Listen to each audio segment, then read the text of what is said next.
bugbog ang inabot naman ng isang tricycle driver matapos tangayin ang tricycle ng kasamahan. Pero depensa ng misis nito, napagkamalan lang na mister na sa kanya yung tricycle sa sobrang kalasingan. Ayan, sinasabi, alak ko ilagay sa tiyan, wag sa ulo. Umaaksyon si Amber Gonzalez. Nakahandusay sa kalsadang nasina tricycle driver na si Erwin Caligdan matapos mabugbog ng 4 na lalaki sa Batasan Hills, Quezon City kaninang madaling araw. Itinuturo kasi si Caligdan na nagnakaw sa tricycle ng kapwa driver na si Jonard Zapanta. Kwento ni Zapanta, pauwi na sana sila ng kanyang mga kaibigan mula sa inuman nang mapansin na nawawala na ang kanyang tricycle.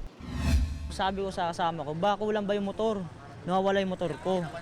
Tumingin ako sa kasayahan, wala. Halos 1 kilometro mula sa beer house, namataan daw nila si Caligdan na itinutulak na ang tricycle. Pagtawid nila dyan, tutulak pa, tapos pagkarating dito pinapadyakan. Sinundan namin. Sabi ko, pre, motor ko yan. Biglang sumuntok. Pumalag siya. Pumalag rin kami. Pero ayon sa misis ni Caligdan, posibleng sa sobrang kalasingan na pagkamalan lang na mister na sa kanya ang tricycle ni Zapanta. Kasi yung asawa ko pag sobrang lasing minsan parang nawawala na siya sa sarili niya.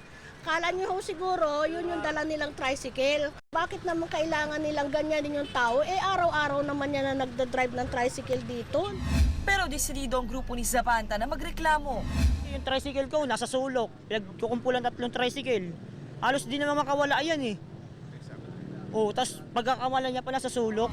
Isinugod na sa ospital si Caligdan habang maharap sa asunto ang grupo ni Zapanta. Inaalam naman ng mga otoridad kung totoong tinangkang nakhawi ng biktima ang tricycle. Umaaksyon, Amber Gonzalez, News 5. Be sure to come back. Use 5 everywhere. Copyright 2016.